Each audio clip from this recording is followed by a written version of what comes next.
Alrighty, gang. Here's to nights that turn into mornings and friends that turn into family. Cheers! Happy birthday to you!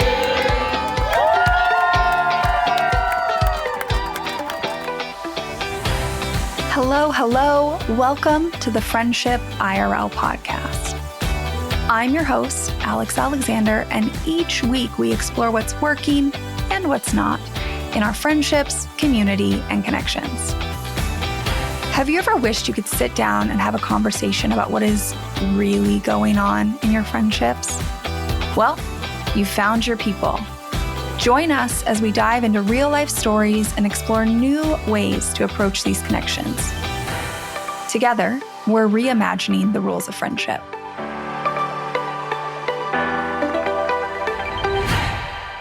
I was going to open this episode by saying today's episode is a little different, but as I was about to say that, I started thinking, is it different? Is it? Because the reason I thought it was different is I'm going to be really direct today. I'm going to tell you something about me. And I know I don't always tell you something this directly, but I'm a pretty direct person. I think that what I'm about to tell you today, in some way, shape, or form, has to have come out in this podcast. But you know what? If it hasn't, we're going to put it here. We're going to give it its own episode for anyone who wants to come and listen, for me to send people to make things just very clear. Because here's the thing. If you've been here for any length of time since the beginning, if you've been here hanging out with me, listening to me talk about friendship and community for 120 episodes, that is absolutely mind-blowing. Or if you're on a little bit of a binge right now, and this is your 8th episode maybe, love that you're here. Thanks for listening. You'll understand why I'm saying thank you here in a minute. And maybe this is your first episode. Maybe you're finding me and this is your in. And I'm happy you're here. Because the episode I'm going to record today is just me really laying out my beliefs. My political beliefs, my beliefs around why I do this work. I want something that is out there that is kind of my, fork in the road for people to understand where I'm coming from. But even if you disagree with some of my beliefs, or maybe all of my beliefs, maybe stick around. Because what I'm going to talk about is how I actually think we're creating change in the world. How I'm trying to create change in the world, at least. And everyone has their roles. Everyone has the things that they can do. But maybe my approach speaks to you, or at least feels a little open to you. So, like I said, maybe not. Take it or leave it. Because today, I'm going to list off a bunch of beliefs, but I am going to take the heated political emotion out of it a little bit. And I'm going to talk about how, as humans, we are actually connecting and engaging and building change together, and why that is so important, especially right now. I don't know if you've been out in the world recently, but walking outside our doors, or honestly, for a lot of people, inside your doors doesn't feel safe. Open your phone. We are in a political climate that feels charged, that feels dire. People are panicked, rightfully so. Every new day is a shift in somebody's rights, somebody's safety being lost, families being separated. So at the core of every belief I have, I wake up every day fighting for us to all care about each other. Because I believe that if we care about each other, we will start acting in ways that show it. Not just saying it, but actually doing it. And then when we do that on really small scales, it adds up. Okay, I'll get more into all that. I'm just going to list some of these off. Like I said, I want to be really clear. I've listed this on social media before. I don't know, maybe I should put it on my website. So here we go. Ready? Gender affirming care is a human right. Climate change is real. People should be able to marry whoever they like and be protected legally in the same way that my husband and I are. There should be a separation of church and state, and all religions should be protected. We needed gun reform yesterday. Like, that is actually one I will die on that hill. Universal health care is a human right. And you know what else is a human right? Housing, access to safe and healthy food. I believe that we need more human services programs because currently our libraries are burnt out. And while we're at it, take some of the load off the libraries and then let's give them more funding. Also, by the way, book bans are one of the lowest forms.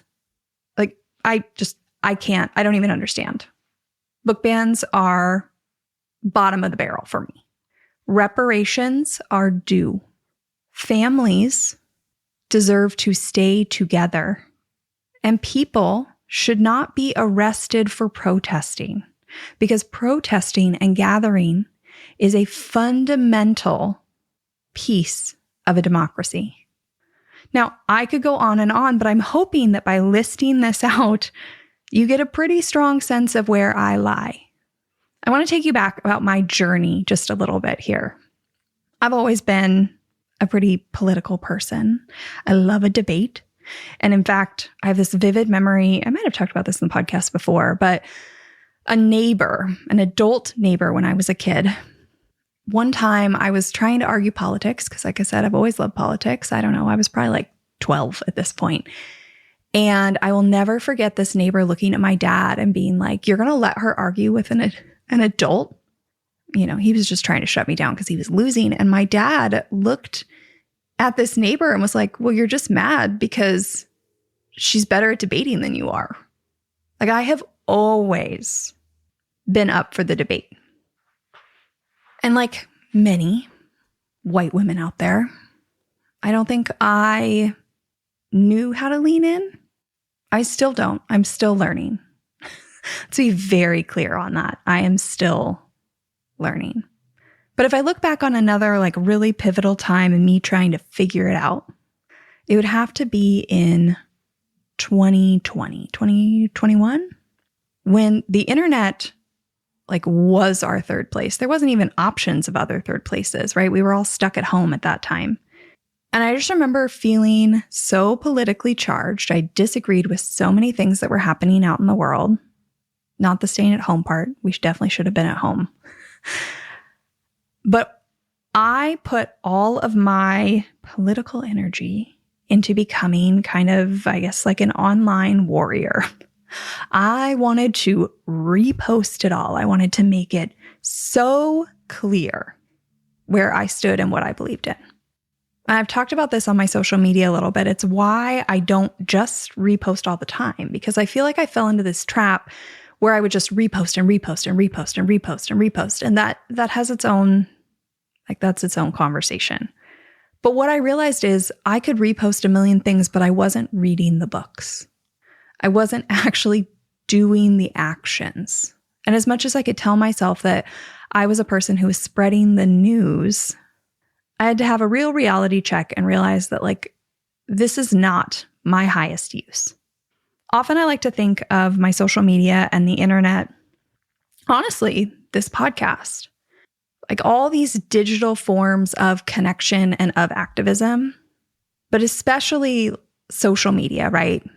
If I post something on my stories, it's as if I'm standing in a big room of people, right? There's 1,000 people in a room.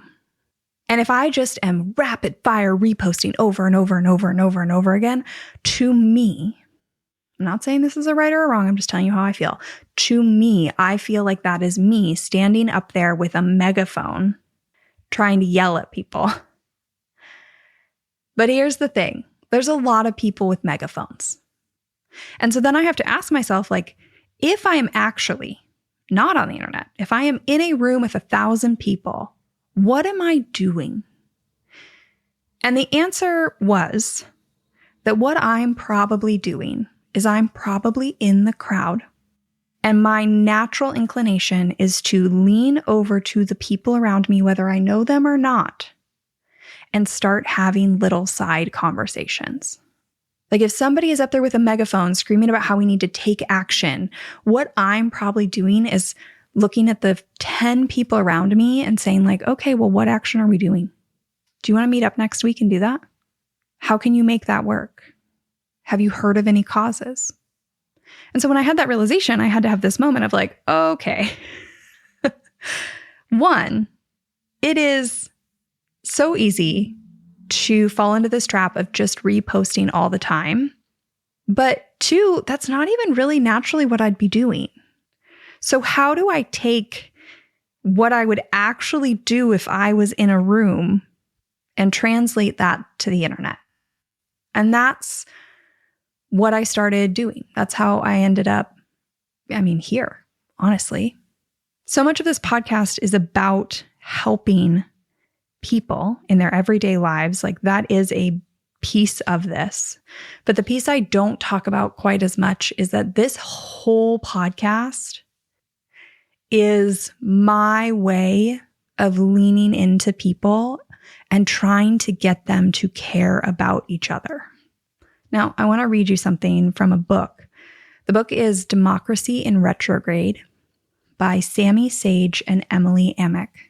Emily and Sami, if you somehow get sent this podcast episode, I would love to have you on the podcast. I will officially pitch you at some point, but if you hear this, let's talk. But I want to read you something from their section on friendship.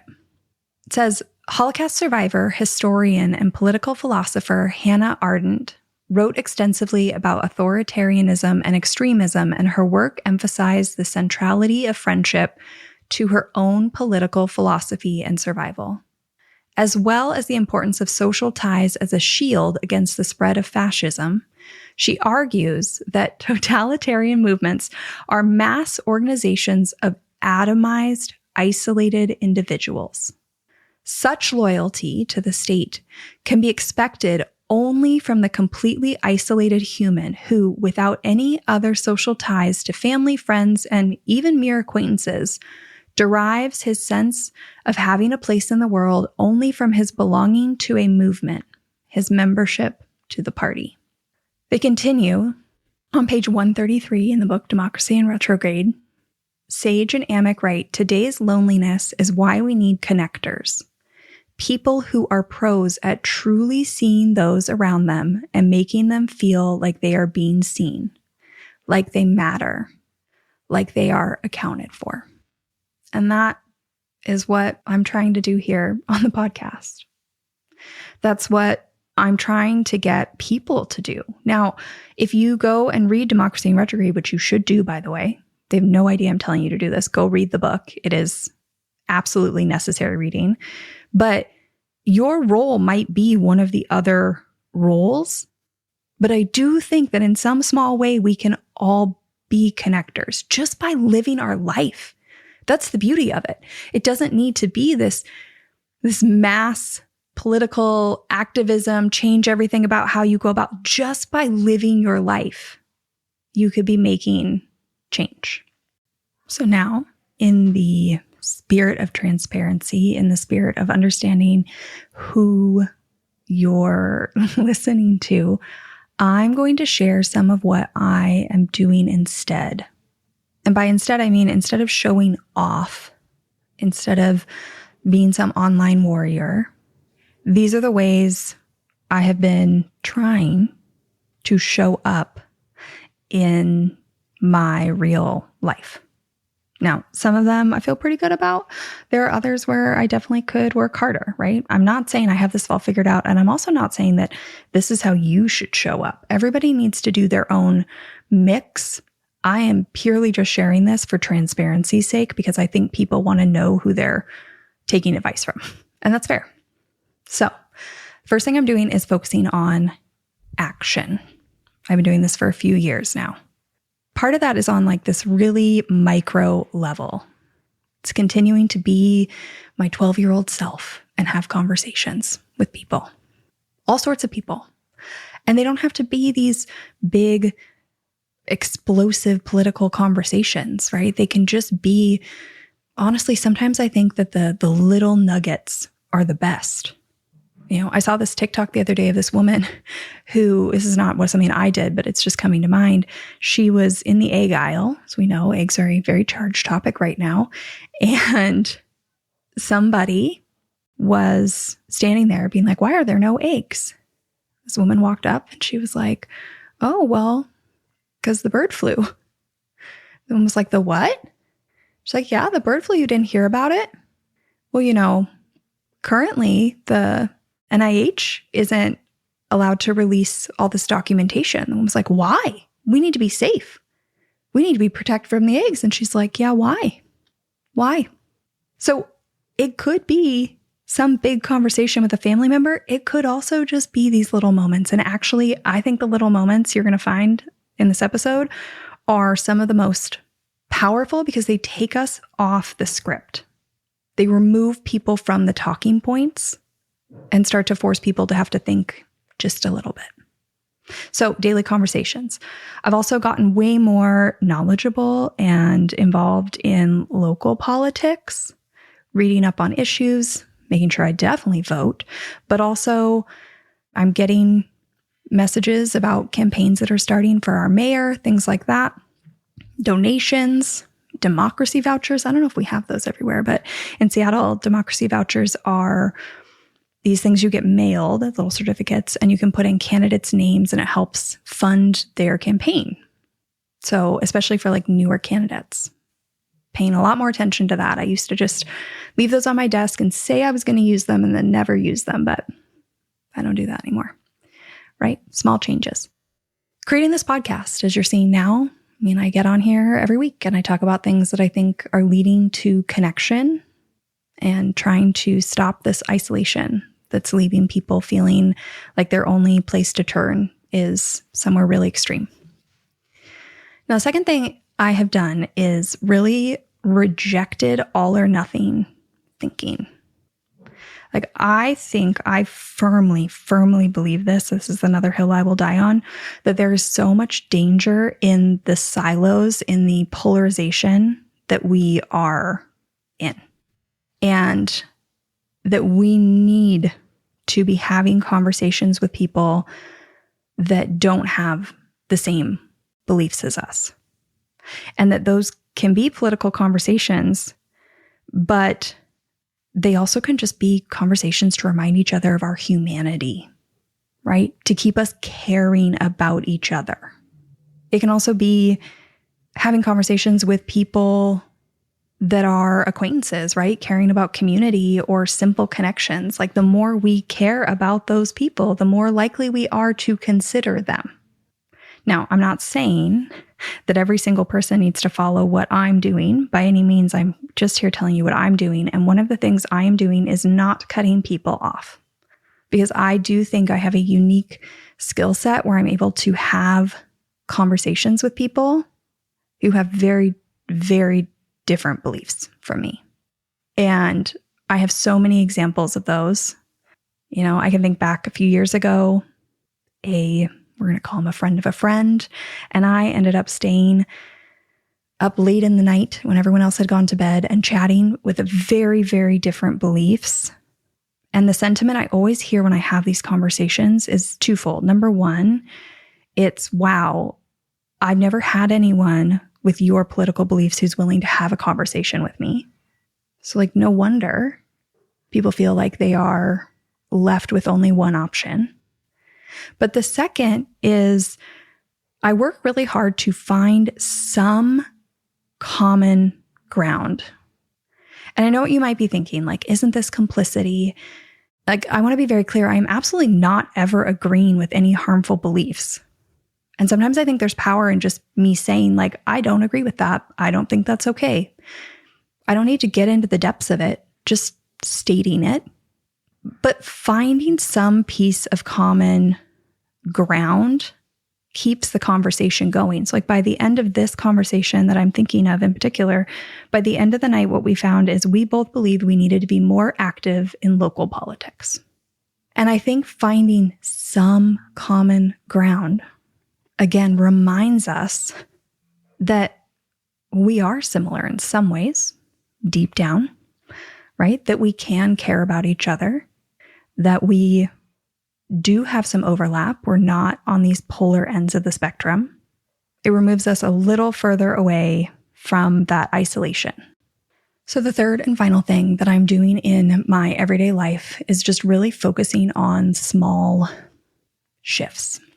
Now I'm going to give you an example of this because I mentioned this before. I think that so often when we're talking to people, we can be going through the same political talking points. We are seeing those over and over and over again. And what I have found is that sometimes actually coming in from the far outfield with something really forces people to actually have to think rather than refer back to the talking points that come from the political party they follow. So here's an example. One of my favorite things to talk about with people when it comes to community, and this relates to capitalism, is to talk about lawnmowers. Yeah, that's right, lawnmowers. So often I'll talk to someone, and this could be a conversation about care work. This could be a conversation about corporate overreach into our government. This could be a variety of things, how we get here. But when I'm talking about coming out of left field, I might literally come in and be like, have you ever thought about how every single person on your street owns a lawnmower? Isn't that kind of wild? Like if you think about it, somebody uses a lawnmower for what? It depends, I guess, how big their lawn is. But most people, like in the suburbs, use their lawnmower for maybe an hour every couple weeks. Not even year round necessarily, depending on where you live. And yet, on a street with 20 houses, there's probably 20 lawnmowers. And isn't that crazy that we feel like we need to own that many lawnmowers? Like, what if there was one, maybe two lawnmowers for the street, and everybody just shared the lawnmowers, and whoever has the skill set to fix the lawnmower fixes it instead of it being a stressor, because I don't know how to fix a lawnmower if mine breaks. And what if when that lawnmower, which is going to get used more, runs out, we just bought another one for the street, we replaced one. And by doing that, what if it meant that every single person on the street had to basically work one lawnmower less hours? And what would they have time for if they didn't have to worry about fixing it and maintaining it? And when you start to pull these far out questions in, it really forces people to go off the normal talking point scripts. Same with the eggs. Now, this takes some work, let me tell you, right? I have to learn about these concepts. I have to pay attention for these opportunities in my everyday life. Again, I'm not saying that this is something all of you need to be doing, but I am telling you right now that this is one of my greatest focuses, is finding the examples and the conversations that derail the general talking points by starting to get people to think just a little bit outside the box, to feel a little bit more connected to their neighbors. I mean, now that you're hearing this, you're probably understanding this is the entire premise of this podcast, is to have these conversations and record them so that people start actually acting in ways that are communal, whether they realize it or not, to just start chipping away at the hamster wheel we are all on that is not serving a lot of people. Even if you think it's serving you, that's a whole different podcast episode, but it's the truth. So how do I wrap up this episode? You know, the thing that really fascinates me about community is that it's this word that we throw around, right? It's this word that is the solution for a lot of people to what is happening in the world. It is what a lot of people say they want. But real community, requires something that most Americans are terrified of, which is compromise. It requires us to give up some of our freedoms and our choices and our stuff and our vision of success for real security and support and belonging. And so that's why I come on here every single day. Well, maybe not every day, every week. I do this work every day, but every week. And I question the choices that we are desperately hanging on to, the things that are normal, the things that we believe are better because they're more comfortable, in an effort to get us to break these patterns, even in the smallest ways, and feel a little bit more connected, a little bit more cared for, a little bit more supported. And then on a zoom out level, what I hope is that then when we move through the world, because we feel more connected, we act in ways that show we care. Again, I am fighting for us to care about each other, and not just to say that, but to do it. And doing it can be the smallest, littlest changes and shifts, like sharing a lawnmower with your neighbor. It's a step. Is it going to completely change the state of the political climate we find ourselves in? Probably not immediately, but can these things have a ripple effect? I mean, I guess that's a question of, do you have hope? I sure hope so. I sure hope so. Thank you for listening to this episode of Friendship IRL. I am so honored to have these conversations with you, but don't let the chat die here. Send me a voice message. I created a special website just to chat with you. You can find it at alex.chat. You can also find me on Instagram. My handle at it's Alex Alexander, or go ahead and leave a review wherever you prefer to listen to podcasts. Now, if you want to take this conversation a step further, send this episode to a friend. Tell them you found it interesting, and use what we just talked about as a conversation starter the next time you and your friend hang out. No need for a teary goodbye. I'll be back with a new episode next week.